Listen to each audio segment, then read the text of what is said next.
Welcome to the Endurance Athlete Journey podcast. Join us as we dive into the world of endurance sports, exploring everything from nutrition to training and how these elements shape your everyday life, both on and off the race course. Hosted by Coach Justin, certified run and triathlon coach and owner of Tabula Rasa Racing, along with Coach Katie, a registered dietitian specializing in sports nutrition and owner of Fuel to Run. We're here to share insights and real-world advice to help you thrive on your journey. Here at the Endurance Athlete Journey podcast is where your journey begins.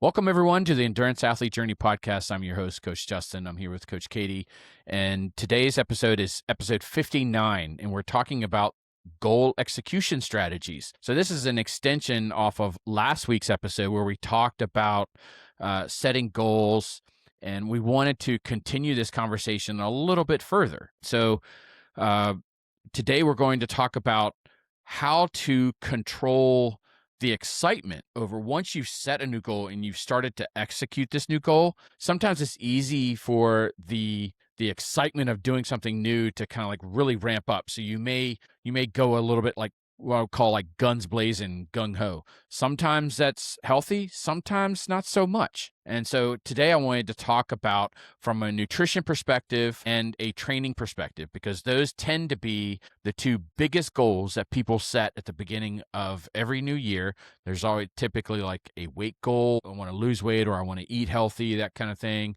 Or there's a training related goal where it's like, hey, I want to run a 5K, or I want to run consistently, or something like that. So today we're going to talk about how to execute these goals in a way that creates sustainable behavior to minimize the probability of burnout as you kind of get overwhelmed, or you set something that is too restrictive or too ambitious. And so today I wanted to bring in this topic because I think it's timely, as we are now in kind of like this, I think it's the second week of January of 2026. So let's get some housekeeping out of the way. This is, I wanted to bring up our email address. So if you are enjoying the content and you want to reach out to us individually, we have a podcast email address. It's called theenduranceathletejourney@gmail.com. We also have a private Facebook group on social media where we are building out this community. It's going to be a place where we're going to eventually start to push out additional content. We'll be able to reach out to listeners to get Q&A questions that you would like for us to cover on future podcast episodes. So we really want to grow out this community and allow all of us to connect and support each other and learn off of each other. So all you have to do is you just go out to Facebook and you look up the Endurance Athlete Journey podcast group. Answer one simple question, we'll let you right on in. I also wanted to ask if you are enjoying this content and you are learning some things. It would be really, really helpful to us if you would feel free to leave a comment and a review wherever it is that you're consuming your podcast material, whether it be Spotify, Amazon, Apple Podcasts, or on YouTube. Leave comments and reviews. It's a way to help us expand the reach of the podcast, because we felt strongly from day one to no monetization of the podcast, no sponsors, no ads. We wanted to be able to come to you unhindered and talk about topics that we think are important and that we are passionate about, and eventually talk about topics that you're passionate about. So if you are enjoying this content, please leave a review, leave a rating. Those are greatly appreciated. We are also active coaches. So if you are looking for a coach, whatever year it is, this is 2026 right now. But if you're looking for a coach and you want somebody to help you along in your journey, you could be just overwhelmed with all the information that flows around on social media and Chat GPT and AI, and you don't quite know what is good information and what is not so good. Feel free to reach out to us. We would love to talk to you. You could be just super busy. There's hundreds and hundreds of ways to approach any training plan, any race, and there's no one true way to approach training. So sometimes that can get overwhelming in trying to figure out, what type of workout should I be doing and what order should I be doing them in? How do I progress my training, and should I start to regress my training? Those are really important questions to ask yourself. And sometimes it's hard to know those answers. And so, if you would like to have somebody there to help you answer those questions and guide you along in your journey, Katie and I would love to talk to you. So, if you'd like to reach out to Coach Katie, you can go to fuel2run.com and reach out to her. If you want to reach out to me, Coach Justin, I'm at tabularosaracing.com. So, we thank you guys, and we're going to start the podcast episode now. So, this is the time of the episode where we kind of do a little bit of chit chat and check in with each other. But there's something that is pretty important that just came out not too long ago. So I wanted to ask Katie's opinion on it. And it is the USDA's new food guidelines have been updated probably the first time since like the 70s. It's probably when the original Yeah, I mean, they've food updated diary. a little bit here and there. Obviously, they've had a few updates, but this is like kind of a quick, I mean, very, yeah, like a massive update, Yeah, I this would this say. is a pretty big change. So I'm kind of curious on Katie's thoughts on the big change that's going on in the food diary and the food recommendations. And I think that the reason that this is important, and I wanted to bring this up, is because these guidelines are directly tied to our children's nutrition in Mm-hmm. schools. So Mm-hmm. we are teaching children how to eat.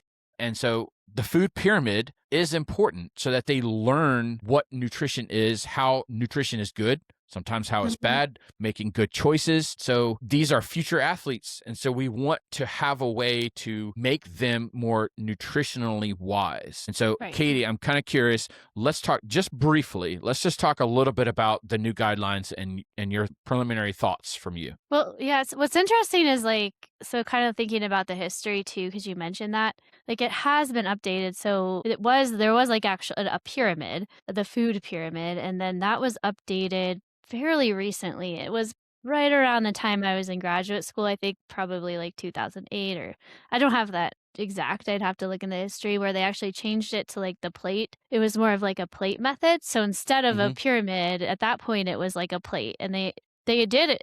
It wasn't, I mean, I guess it wasn't like radically, like it was just different format. So it was half your plate was, to be filled with fruits and veggies. A quarter of your plate would be protein, and then a quarter of your plate would be like grains or starches. So just like the visual of that, I think, versus like a pyramid, or in this case, a reverse pyramid. Like we'll talk Yeah. about that. It's hard. It's like kind of like, okay, well, that's great, but what does that mean for my plate? And so I think the practicality, I think the like thinking of how you're gonna use this and put it onto a plate for dinner for your family is maybe not as easy, because you're like, well, what does this do? I just eat meat and veggies, and you know what I mean?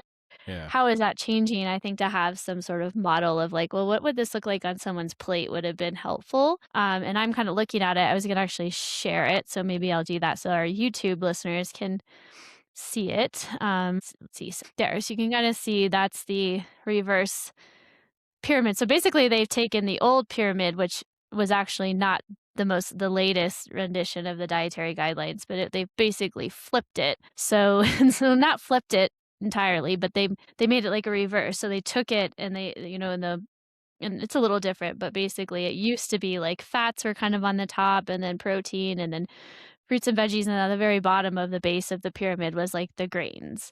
And so basically they've made the grains the smallest thing at the bottom, and then like, up from there is now like meats and veggies. So they've flipped it a little bit. So it's just interesting. But again, I think my one criticism, and just kind of looking through the pages they've have on it here, it's just there's no, like, it'd be nice to see some, like, examples of, like, well, how are we supposed to put this into action? You know what I mean? Like, Right.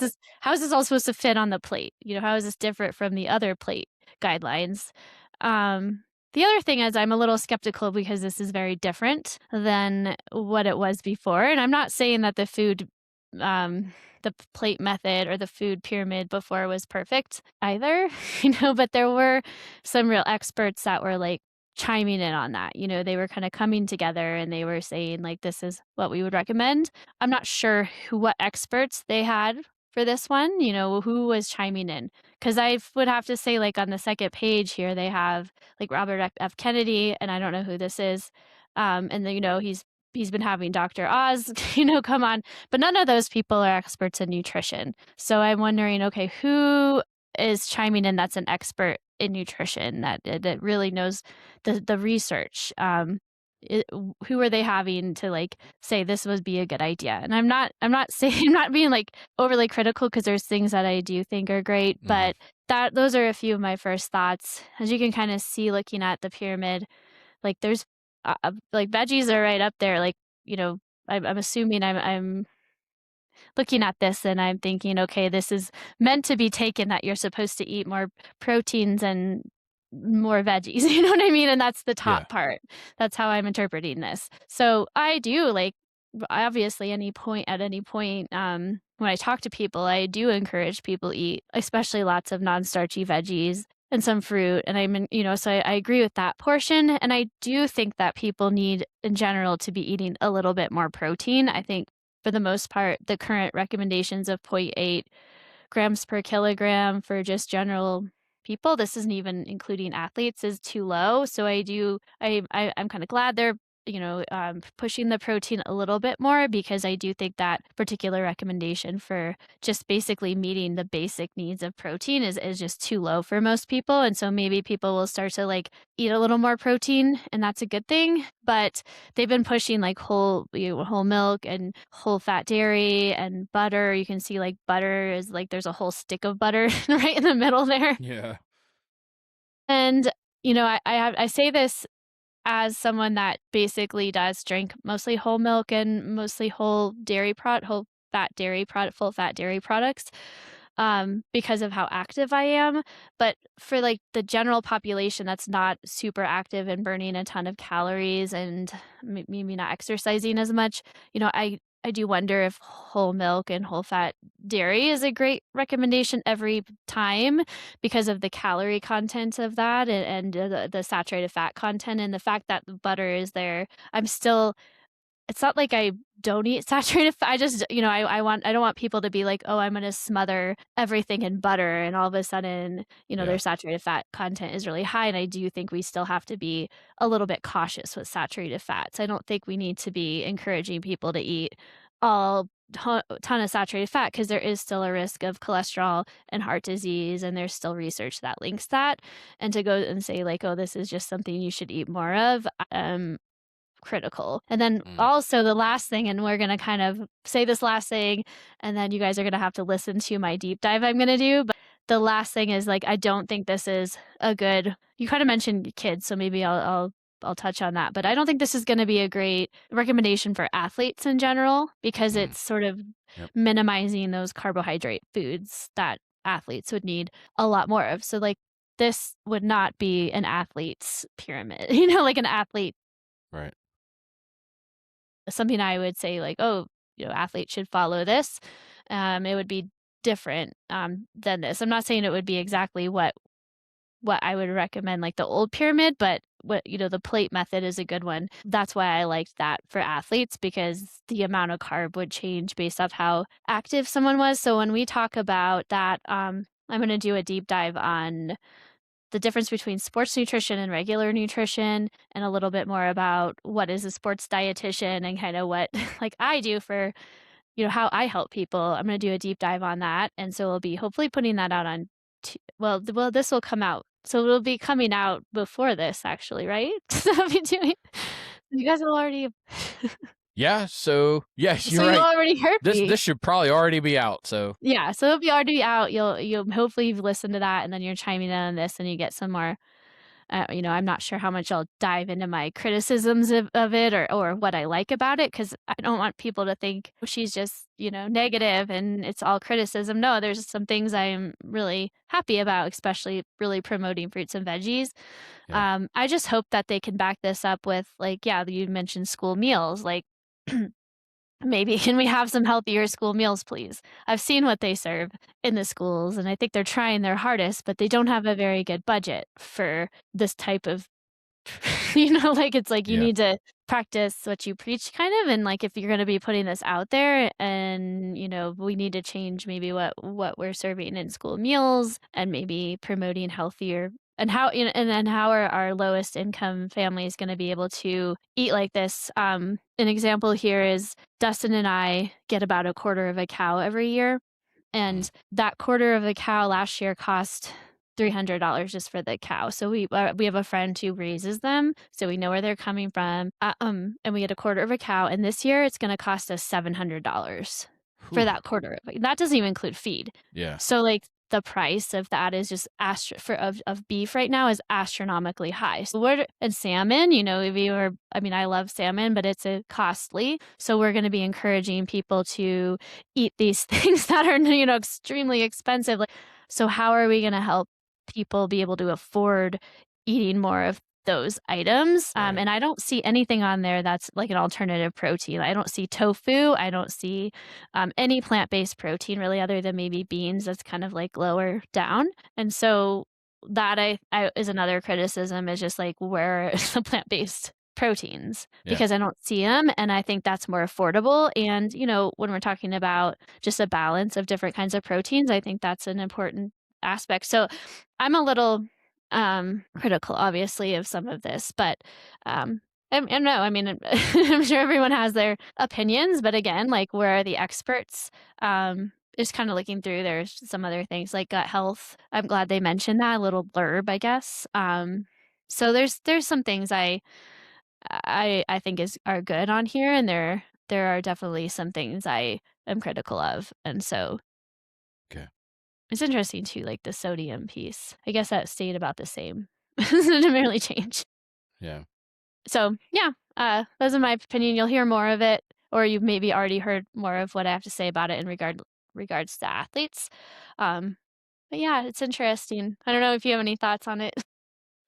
No, no, I was just, I had just heard just the news. It came out on the news, and I was kind of curious, and I wanted to pick your brain about kind of like what you thought, because I heard that there was more emphasis on protein now, and so it just makes me wonder. It's like, okay, well, protein has kind of been going through a revival Mhm. lately. So I was kind of curious if, maybe this is something that, like, the latest popularity of protein, did it influence protein significance in this new approach? And, I'm not saying that the revival of protein is unwarranted or there's lacking science behind it, but there in nutrition things come and go. Eggs are healthy, eggs are bad, eggs are Mhm. healthy. I don't even see eggs. There's always I kind of don't like even these see these eggs there. changing things that are going put in, heavily influenced by things like lobbies and Oh, everything and else. everything. Yeah. I was just kind of I'm kind of skeptical, Yeah, you're and like, kind of like, "Who's oh, who's kind of well behind then, this? Is it" who's talking about this, and Yeah. is how Is much it that did, like the farmers, did they even have any kind of contribution to this, to where it now is being more heavily weighted against protein, for protein? And, are Well, the there other like thing too is, like cattle farmers? Did they contribute yeah. to the Did they? I mean, maybe. science? I don't know. So I don't I was know. just kind of curious. And it's weird because, like, when you mention farmers, I think, like, in the United States, I mean, we're big producers of both corn and soybean.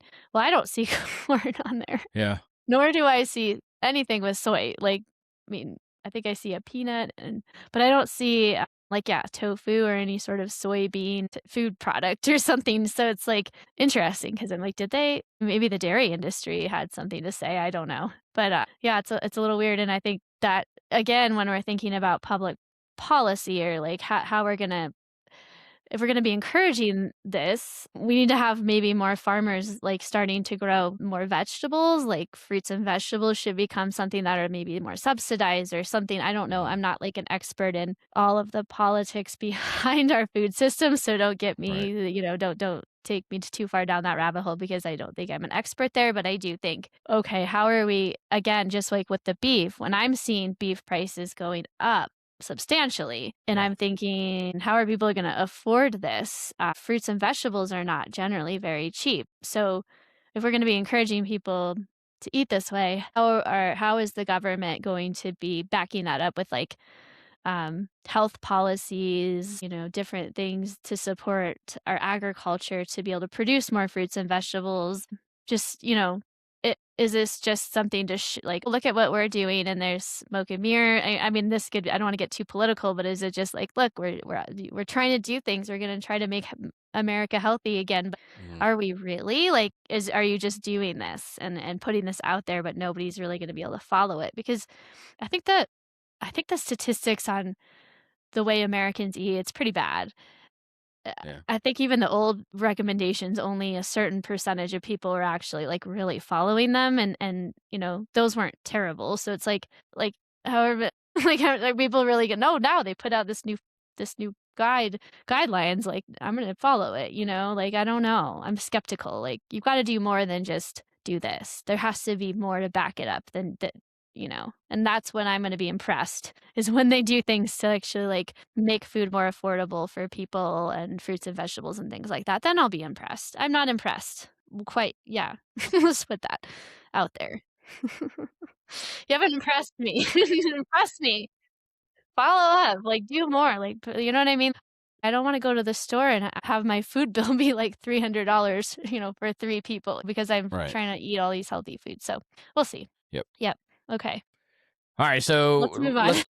let's move on. So we're gonna continue the conversation with the goal execution. So do we want to talk about the nutrition side of it? Since I kind of got you rolling now with this Yeah, food let's do pyramid, it. You got me. I got you all riled up, and It you're was just like, I was a yeah, little let's go. tired of being done. Yeah, I think we So could start with that, and let's then we talk could move about between. let's Yeah. talk about New Year's resolutions, or New Year's commitments. Let's put them that way. So one of the most popular New Year's resolutions, and I can honestly say it's on my list of things that I would like to achieve in 2026, and it's a particular body composition or weight goal. So how do you help somebody, or what kind of things would you tell somebody to help them approach this goal in a way that creates sustainable, replicable behavior, in a way that doesn't just burn them out? Because typically these resolutions result in some kind of restrictive behavior, Mhm. and obviously that's probably warranted to a certain extent. I mean, there is stuff that we should be restricting from our diets if we have seen an increase in weight or Mhm. some kind of alteration in our body composition. That makes perfect sense, right? Because we can't train our way to weight loss most of the time. Most of the time, weight loss is a function of diet more than it is a function of your level of activity. So, how do you help somebody approach this in a way that doesn't make them feel overwhelmed, doesn't make them feel like they're just losing out, this because of this restrictive behavior? How do you help them look at food in a way, or maybe change how they look at food and the relationship that they have with food, to make this resolution become more of a habit, so that it lasts longer and results in true changes in behavior? Yeah, that's a good That was probably a question. lot, but Yeah. so, I think first of all, I think just addressing that a lot of people I think we're gonna kind of address this in general, but I think people are like, "Oh, there's a new year. I'm gonna do something like radical. I really need to lose this weight." And they're really motivated because for whatever reason, the start of a new year gets people they yeah. wanna start new, they wanna start fresh, and I get that, like, I understand that, and so there's a lot of and I also think there are a lot of things out there to kinda capture that motivation, programs and not experts, but different people who have these diet protocols, or I don't know what you wanna call them, but, like, different diets that Mhm. new year, new you, and, that really kind of feed off of that and really kind of I don't know, I don't want to say, like, people are, like, gullible or easily influenced, but I mean, I do think sometimes there are people out there, whether their intentions are good or they just wanna make money, who are just trying to, like, "Try this diet, and you're gonna lose all this weight," and they're sort of taking advantage of that sort of aspect of the new year, so I don't really love that because I just Mhm. it's like, most of the time, I don't know, I would guess probably at least 70% of the time, if not a lot more than that, people start a diet like that, very restrictive diet, and then, maybe by February, if they make it to March, they might be lucky, and then they don't do it anymore because it's so restrictive and not sustainable, and then they just go back to old habits, and sometimes they just feel really crappy about themselves. "I couldn't do it, like, I'm not successful, like, like, that sort of Right. like mentality because whatever that diet was maybe really restrictive. And sometimes they lose a lot of weight and then they kind of aren't able to sustain it and then they gain it all back. And so I think a larger percent of people are going to run into that issue. And that's unfortunate because, um, yeah, I want people to be successful with their goals, but I just don't think generally those types of approaches that are like I could name a few, but I think of like Whole30, a lot of people that's the one I mentioned to you before, but it's like a lot of people Mm. like that. There's a lot of different approaches out there, but it's like very restrictive. You take out any most processed foods. I think you eliminate dairy, maybe even like soy, I think sometimes even nuts, and so there's a lot of things that are eliminated. Essentially, it's kinda like, let's eliminate anything that might cause, like, inflammation or might cause, like, a food reaction, and so it's very restrictive, and they also kind of promote weight loss with it, but there's more examples like that where it's, like, whole entire food groups are eliminated on, the program, whether it's all grains, and I think that's one that is eliminated on Whole30 too. So let's just take out all the grains and let's just take out fruit, sometimes Yeah. fruit is villainized, and so there's things that are just, like, eliminated from it, and it is very restrictive, and I think that those types of things can be followed for a short period of time, but let's just be realistic with it. Like, I don't know very many people who can follow even like a keto type of diet where it's so restrictive, you're taking out almost all carbs for months, if not years. Like Yeah. there are some out there, they're like the keto lifestyle people who've sort of made it into their whole life, which is a whole other topic. But okay, if it's just not gonna, for most people, they're gonna run into some sort of issue along the way, and then they're gonna start eating those foods again. And there was no plan or thought going into, okay, what happens when I eventually have to add these foods back in for whatever reason? Maybe it's like social commitments, or just it's hard to never eat bread again for some, for most people. And so what happens when you're really craving that item and you give in and have some, like, what's the plan? I think a lot of people do that and then they're like, I failed miserably. I can't follow this diet. And a lot of the people that are proponents of the diet want you to feel that way too because they want you to kind of come back and do it again. And there's usually no plan for like how you're going to either go back to sort of more of a normal eating pattern or how you're going to add those foods back in. Mhm. Like I do think in some cases, like I've had people who've done like whole 30 or something like that where they've eliminated a lot. And I'm like, okay, that's that's interesting. Like, what did you learn from this? Like, did you actually learn that you reduced these types of foods? Did you feel better? Did you have less gut issues? Did you get something out of it? What were the things that you learned? What were the things that were hard, like difficult? And then, okay, like, so why don't we do something interesting? Why don't we add each of those food groups back in one at a time, almost like a reintroduction thing? Mhm. So we can Yeah. actually see, like, does that food cause you to have some kind of gut problem or, inflammation, or does it make you feel bad? So let's add in the grains, whether it's gluten containing grains or whatever, however we want to do it. Okay, we do that. Let's track symptoms. Okay, let's then add this other thing back in. So let's do it in a way that actually you can learn from it. And, maybe it jump started you into making some changes for the new year. And then once we do that process, let's find a more sustainable approach. And let's really dig into like what does it mean to lose weight? What is a safe weight loss? And how do we do it so that you can have a little bit more balance? Um, you know, diet. A Yeah. restrictive approach just doesn't work generally. So let's think, okay, let's take some of the things that were really helpful. Okay, maybe somebody like, starts eating more protein, for instance, and they're like, yeah, like I feel like whenever I have a little bit of protein at my meals, I feel more satisfied. So let's build on that. Let's have that. Let's have like the veggies that, give are good for gut health, good fiber, let's add those in. And but then, like, what happens when you do want like, I have a client who I've been working with for quite a while, and she's lost, like, 14 pounds over the course of, like, maybe 3 or 4 months, so not a lot, but she's been doing it like, she has these things that come up, like barriers and things, like so we work through it, and it's like, okay, on these 2 days when you're having to be away from the house and you're having to work and you have to, like, pick, options that are more to go, like, well, how can we make that work? Or, like, Yeah.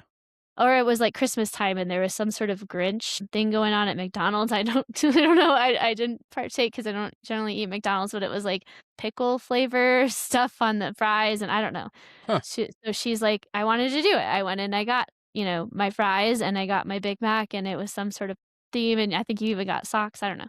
But she did it, and she enjoyed it, and she's didn't go back again. She just did it that one time, Yeah. and it's like, how do we build it? And she's been really working on doing that, and then the next day or that even the rest of the day, she's eating healthy. She's not letting that sideline her like, "Oh, I screwed Yeah. up. I had the Big Mac meal and now I'm failed," and now I'm just gonna go and it becomes not 1 day, but 2 days and then 3 days and then 4 days, and all of a sudden a whole week goes by and she's like totally back to where she was. It's just trying to build in those sustainable habits. It's not like I'm discouraging people from trying, something that's a little more restrictive, but maybe giving yourself a timeline. Like, I'm gonna do this for whatever, maybe it's a 30 days or whatever. I'm going to do this and I'm going to learn from it. Like, really listen to your body and what was happening. I'm going to add these foods back in and see if any of these foods really were an issue for me. And then how am I going to do this like sustainably moving forward? Like, what did I learn from this restrictive diet? What can I take from it? And then how do I kind of move forward in a way that's more sustainable? And to be honest with you, the research really shows that a weight loss of about 2 pounds a week is what's safe for most people. Yeah. Unless somebody weighs a lot, like over 300 pounds, they might be able to lose a little more than that just because of the portion of how much they have to lose. But for most Yeah. people, 2 pounds a week is safe. And most people have a hard time even losing that much, And so kind of finding something that's more sustainable. Sometimes I'll work with people to do like a calorie range. And I'll say, some days you're going to be a little on the low end, and some days you're going to be like maybe a little on the high end or a little over the range, as long Yeah. as overall you're kind of meeting this calorie amount on average. But I think having some fluctuation up and down with what we eat actually helps our body, our metabolism kind of stay more active. I think when we're very restrictive, like, oh, I'm going to do a like 1200 calories a day, which is very low. For most people, that's too low. And then, yeah, you'll lose some weight. But what happens when you stop losing weight? And now because your body is like, I'm starving, like there's no fluctuation. You're not giving your body sort of these like almost what I call refeed days where you eat a little bit Mhm. more. You're sort of stuck there. And there's nowhere more for you to budge. You either have to be more active, which arguably might be actually kind of dangerous in that situation because your calorie limit is so low, you don't have enough coming in to sustain, a lot of exercise, but you can't eat less. Like, you know what I mean? Like, you Right. can, but it's Yeah. not good. So, like, people put themselves in these where they're so restrictive trying to lose weight and their amount is so low. And then they're coming to me sometimes like, I can't lose any more weight and I'm stuck here. And I'm like, oh man, well, you're, we're gonna have to fix. Now we have a situation we have to fix. And Yeah. this isn't good. So let's not get there. Like, let's do this in a way that's sustainable. So I just think that's my thought. I know that's a lot, a lot of nothing really solid because it really depends on what diet they're following and what their goals are. But I think, use the momentum maybe of that specific protocol or diet you're doing, that's fine. But you need to be thinking of the plan of what happens after that and how you're going to sustain and how you are going to be able to enjoy certain foods like a Big Mac or something without letting it totally derail Yeah. you. And how can your calorie levels fluctuate a little bit? How are you going to add the exercise piece in, which is a huge part of that too, and make it so that maybe a year from now in 2027 you've lost some weight and you're feeling like, "Hey, you know what? Like, I can actually maintain it because this diet is a sustainable approach for me." Right. Like, I'm gonna be able to maintain this. I think I can do this for 5 years down the road. I think this type of Mhm. approach will work for me in 5 years or 10 years. Because I think that's another thing to ask yourself is whatever you're doing now to lose weight, something you're gonna be able to maintain even in 6 months from now. And if you're like, "Oh, I don't think so. This is really hard." You're probably gonna run into Yeah. problems. Right? So kinda asking those types of questions of it, and if that's the case, then that's fine, but how are you gonna transition of whatever you're doing now to make it more sustainable, and I do think that's kinda where working with a dietitian, if you're not sure, can be helpful. Like, I do work with some people just on the weight loss piece, but obviously my specialty is more athletes, and that's a different situation because most athletes are also, exercising, so that brings in a whole other component, but yeah, so if you if that's you and you're like, "Ooh, maybe I'm starting out a little too hot in this, and I wanna actually lose the weight and keep it off this time," I think actually working with someone can be really helpful because then you don't have to make the plan. They can help you along the way figuring out what to do, and for most people, the nice thing about it is if they have insurance, there are a lot of places they can go, like, I'll just name a few, but you don't have to work exactly with me, but, like, Faye and Nourish are 2 companies that take insurance, and they pair you with, like, a dietitian that can help you Mhm. if you need it. I do sort of do some work with both of those companies, but it depending on where you live, your insurance may not or you may or may not be able to work with me because I don't take insurance in every state. I'm not Yeah. licensed in every state. So, yeah, Yeah, there are a couple pieces that I wanted to kind of pick out of this conversation, and right. I really like the idea of this cyclic approach. Whether that means, I think you alluded to it, and I'm so glad that you did because it was like running through my head, and I was trying not to say anything because I Yeah. wanted you to continue the conversation. But I was Yeah. like, I really want to say it, and then you said it, and I was like, oh, thank God that she said it. And it was this idea is that we may go through a period of restrictive eating, but we know it's not sustainable. And so if you put a time limit on it, then you say, okay, I'm going to execute this strategy for 3 weeks. And then I'm going to allow for what we would call like a refeeding week. So that 3 weeks that you follow that particular strategy, and then you have kind of like what we would call like an off week where you may be a little bit less restrictive. I'm not saying that you go completely off the rails and you order like pizzas and cheeseburgers and you eat that every single day and you basically unwound everything that you've done for like the past 3 weeks. But Right. it's a lot less restrictive. Right. And Yeah. then you go back. And so it's like then the next 3 weeks you're like, okay, you kind of get it out of your system a little bit. And I know because that's my personality.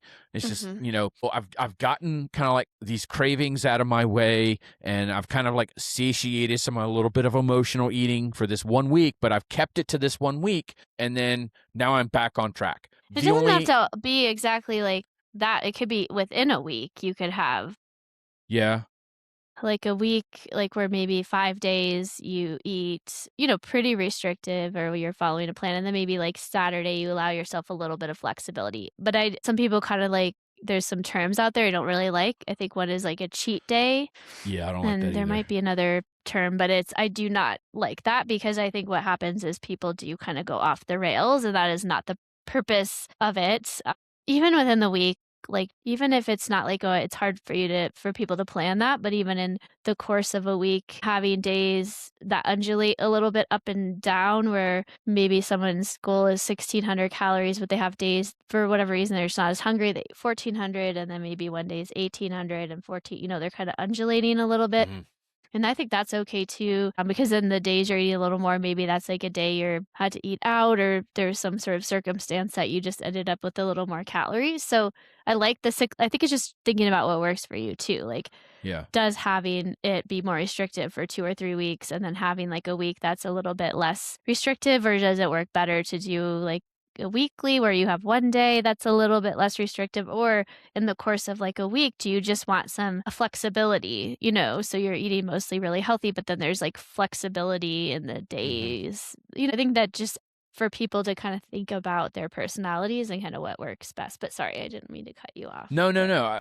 I like this. I like this idea and I like this cyclic approach because for me, it seems reasonable that for somebody who's trying to implement some kind of restrictive diet, to me, that seems sustainable Mhm. to a certain level. And I think the reason that it seems sustainable is because you then have the ability to kind of like build in, like if you know that there's going to be a particular week that might be challenging, if you're traveling a lot or something, for work, or the kids are particularly busy this 1 week, and so you're running around a lot, and maybe that week you turn that into kind of like your less restrictive week. I think that sometimes where people can go awry is the whole getting back on track once they've kind of relax the restriction. To me, that's probably the biggest source of risk for that Mhm. approach is breaking your mindset of this refeeding week or these 1 or 2 days where you're a little bit less restrictive. Right.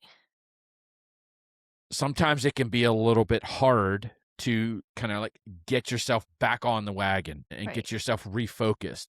What are some things that you've worked with people when they kind of like, I don't want to say come off the rails because that I don't think it's an accurate description of the situation, but trying to get them back on track once they've kind of like come off track a little bit. Yeah, I You think a know, lot of it is just the mentality of it and maybe it's a exploring. mental game. It completely Yeah, and is. exploring, like, what's going on with someone's maybe a little bit more psychologically, and I'm not a counselor or psychologist, but it's more just, like, digging into, um, okay, you've kind of had this week that's been more relaxed, do you what kind of feelings are coming up for this individual? Are they feeling like I'm a little like maybe there's a little bit of guilt for adding in certain foods back in? Because I think, sometimes people who are or have been perpetually trying to lose weight, maybe they're yo-yo dieters, the type of person also that's tried a lot of different diets. There's definitely like an issue with their relationship with food. So when you're allowing I think in the past, they've probably had some sort of situation where they're trying to follow something restrictive and then they've come off of it and they've eaten more foods and then they've kind of gone off the rails like you're saying. So maybe in the back Yeah. of their head, they're like, "Oh, this is this is hard because I'm trying to enjoy these foods," but they're sort of have that good food, bad food mentality. Yeah. And so there's that piece that psychologically they're like, "Oh, I'm failing," like, even though it's, like, built into the plan and we've talked about it, like, "Oh, I'm kind of failing or I'm eating these foods and I'm not doing a very good job at this," and sometimes then, they can kinda talk themselves into not going back to, like, maybe, what they were doing before or to continue on with their, less restrictive diet, I guess you would Mhm. call it. That's why I kind of like having it talking with people and helping them figure out how to build some of those types of meals into their week and not even have it be, because it might be something like, I really want you to have protein at each meal, and this is how we're going to do it. And I want you to try to have a vegetable at lunch and dinner, and this is how we're going to do it. And here's some meal ideas and meal plan to kind of help you along the way. But oh, we've identified Friday night going out with friends. So how am I gonna help them navigate that, within the week? Or maybe there's a Yeah. couple of days there. Sorry, my son. So yeah, so having that flexibility, and I can say that coming from my experience, I experienced this when I came off of training for Ironman Florida, the half Ironman in December, where I talked to Katie about kind of like my meal plan coming off of this race because it was kind of challenging. Whereas I had a really hard race.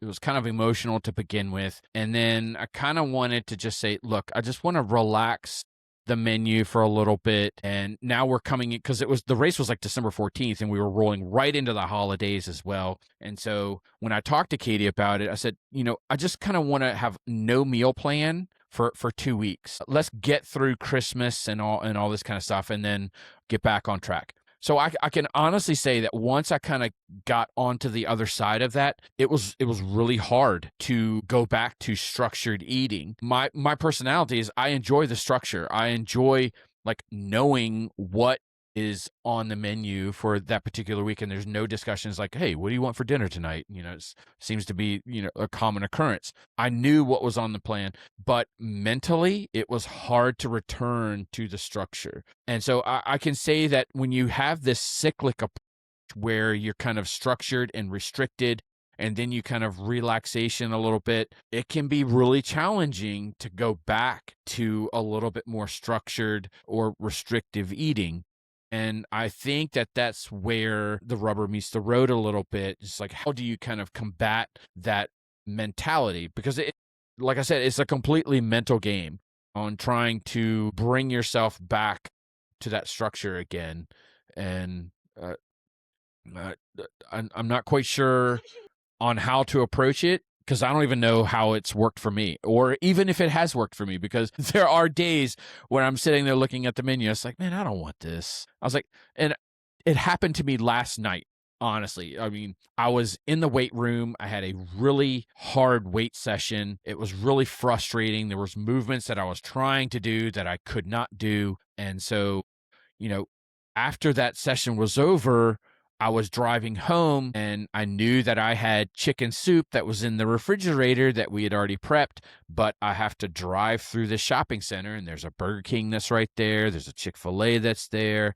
There's all kinds of stuff like talking to me as I'm leaving this shopping center. And I can honestly say I wanted to just stop off and just eat some emotions a little bit and just grab a cheeseburger from Burger King on the drive home. But I knew that that was gonna, I was telling myself, you have you have the chicken soup at home. You have the chicken soup at home. And I drove right on by the Burger King. I was really happy. I was proud of myself, but I wasn't happy. Let's just put it that way. I got home and I was like, I got to eat this stupid chicken soup and I don't want this chicken soup. It's not a cheeseburger. And I reluctantly just spooned it out of the bowl and I was like, this sucks. I don't want this soup. I want a burger. I want to eat my emotions right now because the session just was not pleasant. So I can see how that type of situation can come up and quickly get somebody off track because it happens to me all the time. And trying to develop sustainable, repeatable patterns of behavior so that you can achieve your goals. Not only is it important to pick the right goal and to pick the right execution strategy to it, but there's a lot of mental work that has to be played out. And you have to make active and purposeful choices and decisions in this process. And I can tell you, it's not going to be easy because if it was easy, we would all do it. And if it was easy, it wouldn't be a goal that you have because it was something that you would already be doing. So clearly, this is something that is not easy to do and not easy to execute. So, Right. Yeah. I'm sorry. it's all good. My son is in the back. He wants milk, so I don't know. Why don't you go We'll just like cut this get part Theo off. his milk, and then I can continue the conversation a little bit because let's transition this thing into like a training perspective because there are training related goals and something when you do come back I want to bring in your thoughts on tying in a nutrition related goal as well as tying in a performance or a training related goal and how to mesh those together because sometimes they don't fit together very well. And that's something that I do want to talk a little bit about. But let's bring in the training piece right now. So you talk about about the training piece and I'll be all right. So something that I've been seeing that I've been keeping an eye on through social media has just been people's I don't want to say overexcitement, but people's excitement about a new training related goal, whether that means that you've now set this goal where I want to run a 5K or usually it's some kind of streak related goal where it's just like, I want to run X miles every single day. Personally, I do not like those streaks. I absolutely hate them actually, because what tends to happen is that, on January 1st, now I've seen people, it's like, I'm going to run a 5K every single day. To me, these are the people that's just like, okay, I may have ran cross country in high school, but, I graduated 30 years ago and I haven't ran in 20 years, but now I'm going to run a 5K every single day. And this is my streak goal. To me, it's a horrible approach. I'm just going to be blatantly just very, very clear on my thoughts on it. And because I think it's not sustainable. And B, if you're trying to implement this kind of strategy after not being active for so long, what do you think that your body is going to say when now you're asking it to perform in a way that it has not performed in a really long time? And then have that be sustainable to where you feel proud that you were able to stick to your goal. So the one thing that I would like to talk about is how does one taper their excitement in approaching a training related goal? If the goal is running, there are tons and tons of programs that are out there that is kind of like I don't want to say newbies, but it's like a return to sport protocol. One that I typically will use for my athletes and myself is the Couch to 5K program. I will implement that plan in my own training plan if I'm coming off of like an injury or something like that, and I'm trying to reintroduce a sport into the plan. I will use something like that. It's been tested by thousands and thousands and thousands of runners. So it works more than it doesn't work. B, it's a pretty conservative approach to running. And by the end of the 8-week protocol, it does develop a sustainable pattern of behavior. And it allows one to ease into the activity without making you feel like this is something that I have to do today. And I'm asking my body to perform in a way that it hasn't been able to perform in a really long time. And it sets you up for disappointment. It sets you up for potential injuries. And I can imagine places like PT's offices, chiropractor offices, they are super, super busy right now. And they're probably busy into the month of They'll be February about to because be like, these 'cause are the people are people that they're seeing now.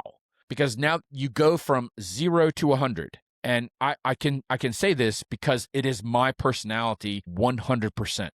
I am one of those that will go from like, okay, I haven't been doing anything, I'm going to do it every day. That's just the way that my personality is. But I've done this long enough to know when I see that happening, it's like, okay, wait a minute. This is not realistic. This isn't responsible, and I need to figure out a way to approach this differently. It's not to say that if somebody has a streak goal where it's just like, hey, I want to run every day. I want to run at least a mile every day. Is that a good goal? I don't know. It potentially is. I don't know anything about you, but it kind of depends on your history. So I think the reason that I'm bringing this up is that when you set your goal, you have to take into account your past experiences and your proclivities. It could be like, do you have any past injury histories that is going to either reintroduce that injury because of this new behavior, this new pattern of behavior, or do you have genetic, I don't want to say capability, but do you have the genetics that can open you up to potential risk? For instance, people that have hypermobility, typically they don't have very strong tendon connections to the bones. And so they can easily get tendonitis in areas, even when you are responsibly approaching your training. It has nothing to do with the approach that you've implemented. It's the genetics that lies behind it. So even though you may have picked a reasonable goal and you may have picked a reasonable strategy to execute this goal, there may be things that lie outside of your own control. So the key is to notice and to pay particular attention to what your body is telling you on whether you're going to be able to execute this goal in a way that you expected to execute it. Changing those expectations based on new information that you receive is what endurance athletics is all about. And it's one of the things that we do as coaches is that I develop a plan for an athlete, but I write that plan in pencil. Do I want the plan to be a good plan? Absolutely. I mean, that's why I spend as much time as I do developing it. Do I know that there's going to be potential setbacks? There may be, hey, maybe this intensity wasn't warranted at this particular point, even though it's a reasonable approach for most athletes. Sure. Then I may have to make those changes. But if you don't have a coach that's looking after you, you have to be the one that is going to recognize when this scenario is coming up and either change the goal, change the execution strategy for that goal. And then you're going to have to reintroduce other behavior to either fix the situation so that you can return to activity. So I really want to caution people that when you set these training related goals or this activity level goal, because it may not be just training related, it could be just like, hey, I want to get stronger. So, I haven't spent any time in the weight room. So now I'm going to lift weights. I'm now going to implement resistance training into my training plan, and I'm going to do it 4 days a week. Well, it's reasonable to lift weights 4 days a week. Is it reasonable to lift weights 4 days a week for somebody who hasn't lifted weights in a really long time? Probably not. Then you have to figure out, like, how am I going to approach this? What kind of method am I going to use? I can honestly say, I can say this because hey, I've walked this path before. I just started a new resistance training block in my own training plan, and it's been an awakening. I can tell you that right now. I mean, it's challenging. It's hard. I'm having to kind of listen to my body, and there's certain movements that I thought I might be able to do that I can't do just yet. And I have to kind of like put the ego aside. And sometimes these goals can be influenced by ego. It's just like, oh, this is I should be able to lift this, because it's very easy to get wrapped up into that whole mindset and the insecurity that comes from having to step into a weight room where it's a place where you maybe haven't spent a whole lot of time. I know this because I was super insecure coming into the weight room. I was a multiple finishing Ironman, and I was so insecure about going into the weight room, I never went in it. I was petrified because I knew that I couldn't lift the amount of weight that I was seeing people lift. And so I was like, well, I don't want them to think I'm a wuss, or I'm weak. And so I'm just not even going to put myself in that situation. Well, it just bit me in my own butt. So, I kept something out of the plan that should have been there because of insecurities.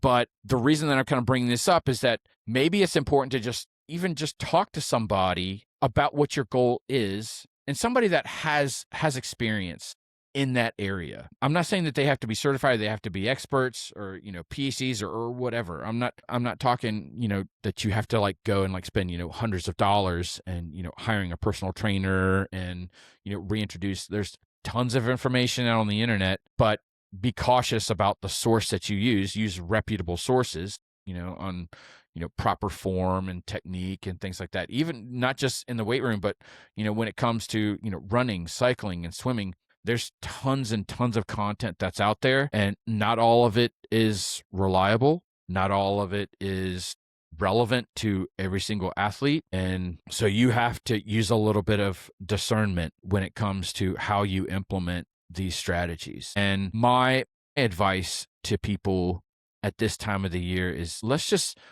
err on the side of being conservative. I mean, there's nothing wrong with it.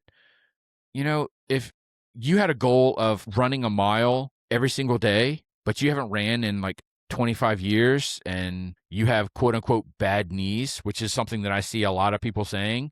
And, they're just like, oh, well, I have bad knees, so I need good shoes. Well, that may be true, but typically bad knees are brought about by imbalances in muscle activation further up the chain. So you don't have bad knees, you have underactive glutes is maybe why you have bad knees. So, just be cautious on where you get this information from. And then say, okay, well, if my goal is to run a mile every single day, maybe to start off, we say, well, let's build up to a mile. And let's say I'm going to go out and for that first week, I may just settle on a half a mile. Let's just do that and see how my body reacts. I can tell you right now, you're probably going to be sore. You got muscles that are activating that haven't been activated in a really long time. And so I can tell you that you're going to feel it. So going out and trying to execute a full mile every single day is going to make it even worse. So there's nothing wrong with starting maybe a little bit below your goal. As long as you get to the point where you can sustainably execute your goal later on in the year, there's nothing wrong with that approach. It is a completely valid and responsible approach. So let's say I'm going to start with a mile, or I'm going to start with the half a mile.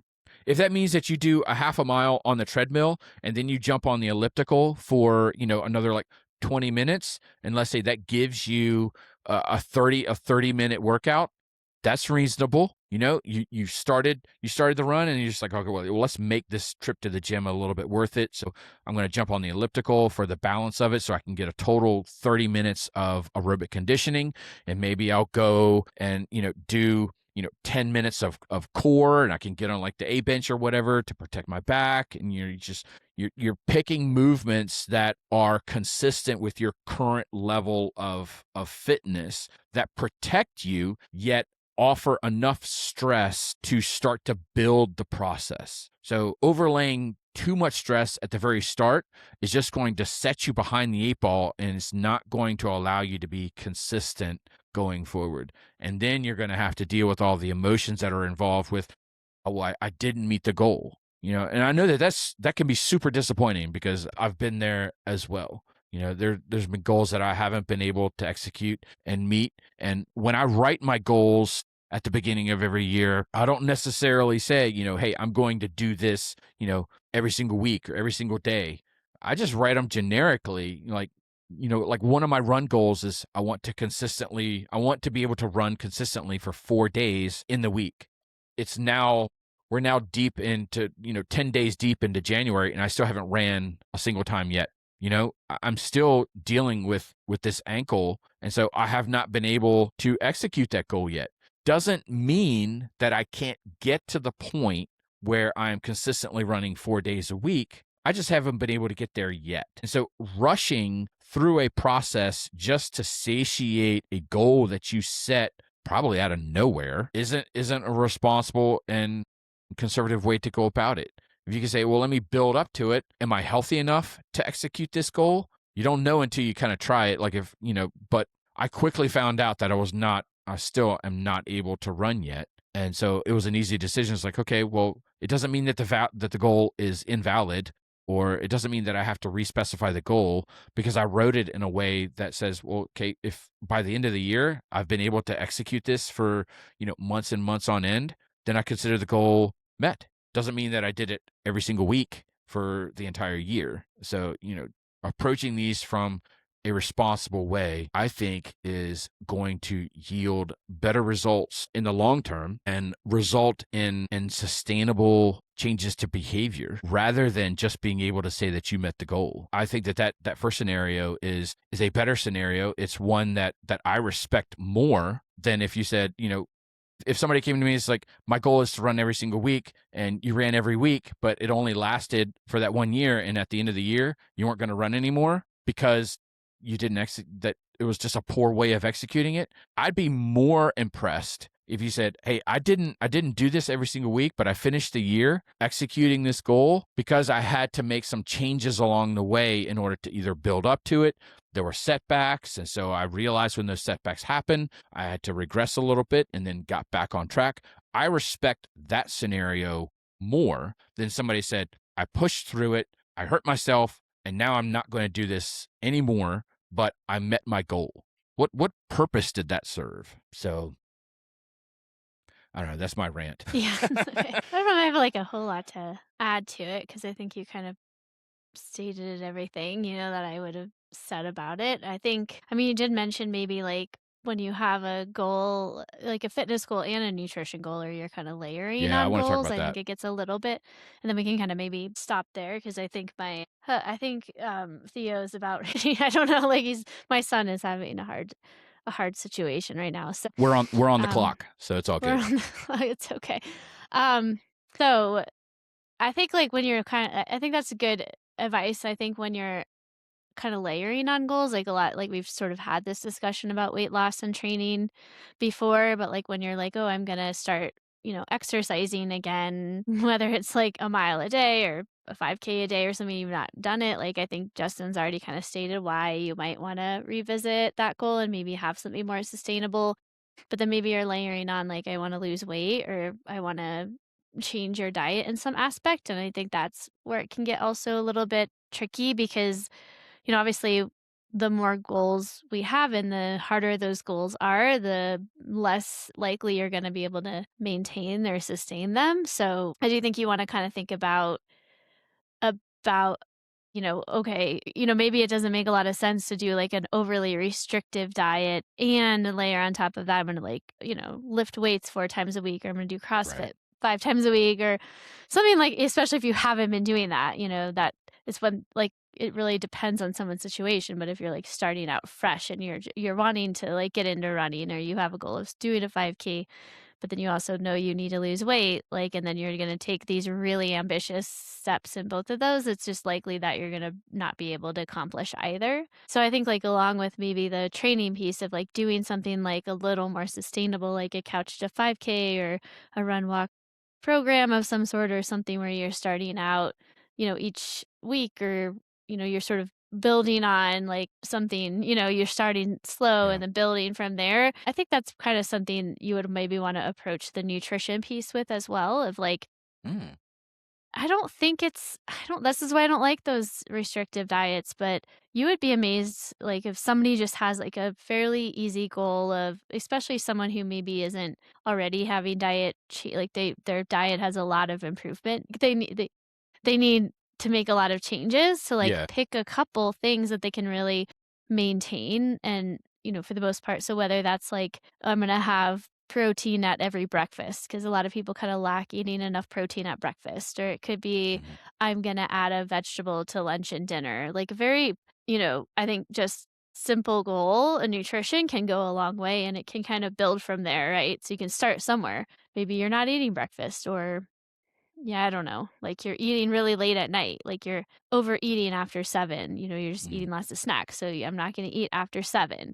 Those things can actually make a big difference because you can actually see the weight loss just by making that type of change without even having to be overly restrictive. So similar to the training piece, I think picking more sustainable, like easy, like not easy, not that it's an easy goal, but just something could make a big difference and starting out slow. And then maybe once you sort of have that goal down, you're like, "Okay, I'm eating protein at breakfast. Now I've identified this other thing that I struggle with," or like, "Oh, Mhm.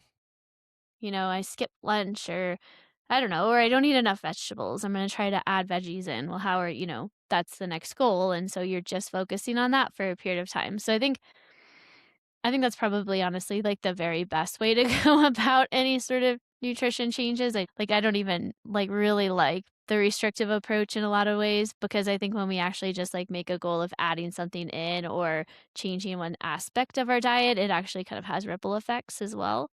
Yeah. So that's kinda how I'd approach both those goals in a similar manner, and then just have because you'd be surprised when you're, like, set yourself up for something that you are fairly certain you're gonna achieve, like, you're pretty confident you're going to achieve that goal, how that, like, helps be the catalyst to, like, making Yeah. more change, Right. like, oh, like because when you set yourself up to run, like, a mile a day or even, like, a 5K a day or something like that, and you're just new to it, you're setting yourself up for failure, I think, because eventually that's gonna be hard to maintain, and then you're gonna feel crappy about yourself, but if you know you can do a half a mile every day or I don't know, whatever it is, like, I'm gonna get out and do a run walk program where I get out 5 days a week and do some running, some walking, but I'm gonna do that sustainably, like, then you feel good because you're you know, pretty much probably gonna be able to accomplish that goal as long as you can kind Mhm. of keep going with it. It's not gonna be too hard. You feel good about yourself and you're like, "I did it. I did that thing, and it was a little bit hard, but I did it, and then now what can I do? What's the next step?" And instead of like, "Oh, wow, I overachieved on this." Yeah. It's so much harder to like, um, yeah, you're gonna not feel good about that, and then you don't wanna Yeah. keep going. So, I I think think sometimes small we and also wanna building. talk about, like, if you have competing goals. So, Mm, something that you and I have worked with a lot is, fueling for performance. I have a weight loss goal, but then I also have performance related goals. How do you right. reconcile these 2 goals that may not Well, yeah. they're not directly related, they're indirectly related. So sometimes if you're trying to lose Yeah. weight, then you may have to sacrifice the performance, and if you want the performance, you may have to not be as restrictive calorically in order Right. to fuel the performance. So one of the Well, things is then you need to yeah. evaluate these types of goals that you have on your list and figure out, are any of these goals competing against each other, Right. to where Yeah. you Like, might did be you able to wanna train re-specify for these goals. So a yeah. marathon or something, but you also wanna lose weight? Like, yeah, you probably can't go gung ho on that, both of those, like, especially if the marathon. Now, if the marathon's, like, next December or, like, November, December, like, you might be able to do both, but you kind of can't jump right in, you know what I mean? Like, so you Yeah. might be able to then be like, "Okay, I have these goals for the year. What am I gonna prioritize now?" Well, maybe this is a good opportunity to prioritize the weight loss and work on that, and then, still do some level of physical activity to, like, maintain some fitness, but not be training for something so that you can focus on the weight loss and you're not really gonna be able to perform or do it, you're not gonna have any goals performance wise that you want to Mhm. accomplish. You could still do stuff, but you just have to be realistic about what's going to happen. And then, then switch gears. Like you get to a weight you're fairly happy with, and then 6 months, into the marathon, maybe you start sort of gradually sort of switching your goals. So like, as your volume goes up, now you're sort of having to bring up the caloric amount to meet the needs of that, and then you have to kind of be like okay with whatever weight you're at that point so that you can then Mhm. focus on performance. So it's okay to have both goals for the year. Realize we have a whole year, so it's a lot of time, but you just can't maybe be like, oh, I'm going to do a marathon this spring and try to lose weight at the same time. Or you can, but I just think you need to have expectations or how that's You gotta gonna have go, realistic right? expectations Yeah, like, that are maybe your consistent with marathon those is gonna goals. be not so great because you're under fueling yourself in an attempt to do that, and it's a very hard tightrope to walk to, like, be in a caloric deficit and train for a marathon. I mean, it's possible, but I Yeah. do think you're probably leaving some performance gains on the table when you're doing that, like, you're not gonna get the full recovery benefit and all that. It's just very hard to do, so I just don't recommend it. But yeah, that's how I would go about that, is like looking at the things you want to accomplish, and you might have to kind of think about the timing of things and how you want to prioritize that. Yeah. Like you could do it in phases. Like you said, we could spend like these 6 months working on a weight loss goal, and then you spend the balance of the year working on a performance related goal. Doesn't mean that you have to work on that goal for the entire 12-month time period that makes up the year. There are phases that you can focus on particular goals in isolation, because sometimes if you have these interacting relationships between nutrition and performance, like Katie said, it's a tight rope to walk. To make sure that you're optimizing both might be a little bit more challenging. But if you can optimize one at a time, then you might be able to achieve both goals. You just can't achieve them at the same time. But what you need to pick on something that you're going to focus on. And I speak this because I'm preaching to the choir here, because you and Katie and I have talked a lot about this, in terms of my goal of shedding some weight.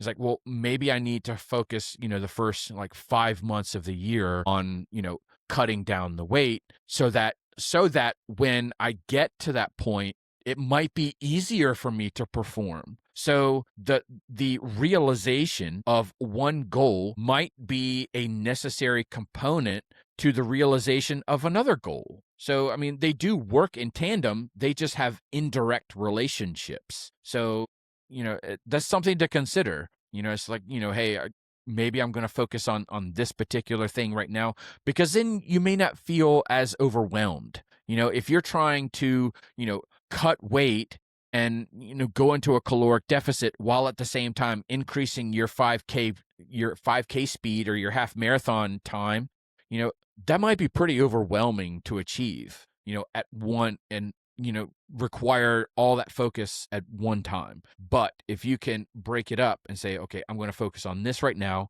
and then I can focus on this, on the other thing later, then, it might be a little bit easier to execute, and you might be able to realize the success of both goals. Yeah. So, enough said. That's yeah, no. No, I get it. I unfortunately probably have to Yeah, so let's wrap cut this it up. down. I So, think we did. I think we covered a lot. Like, we I think covered we the covered goal it quite a piece and bit, the and we both USDA got guidelines. some good rants in there. So we got, Yeah. it was nice. So this has been episode 59 of the Endurance Athlete Journey podcast, where we've talked about goal strategy executions, and how to kind of taper excitement when necessary, and maybe on how to realize the execution of a particular goal, and what to focus on and when you have competing goals. So this has been the typical January episode where everybody is talking about goals and they're trying to execute stuff. And so I thought it was pretty timely. And so I'm glad that we talked about this. But this is, like I said, it's been episode 59. And so thank you so much for tuning in. Truly appreciate it. Again, if you're enjoying the content that we're coming out with for the Endurance Athlete Journey podcast, please consider leaving a comment and a review on whatever platform that you are consuming your podcasts from. Those are greatly appreciated. Again, if you would like to reach out to us, you can reach out to the Endurance Athlete Journey at gmail.com. That email address is monitored on a daily basis. You can also reach out to us individually through our own respective websites. So for Coach Katie, it's fuel2run.com, as well as me, Coach Justin. I'm at tabularossoracing.com. You can check out those websites. We have tons and tons of content from our own respective focuses. And if you're looking for coaches, we hope that you will consider reaching out. So again, thank you guys for joining us on the Endurance Athlete Journey podcast. I've been your host, Coach Justin, along with Coach Katie. Thank you and happy training, everyone. Thanks, Katie. Talk to you later. Bye. Sounds good. I better go.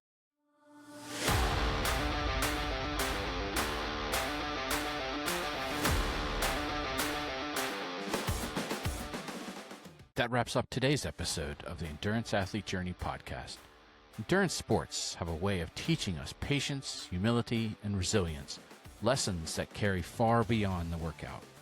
Progress in endurance sports doesn't come from shortcuts. It comes from consistency, discipline, and doing the work when it's not glamorous. Wherever you are on your endurance journey, keep trusting the process and honoring the work you put in each day. If today's episode resonated, please subscribe, leave a review, and share it with someone to help on their endurance journey.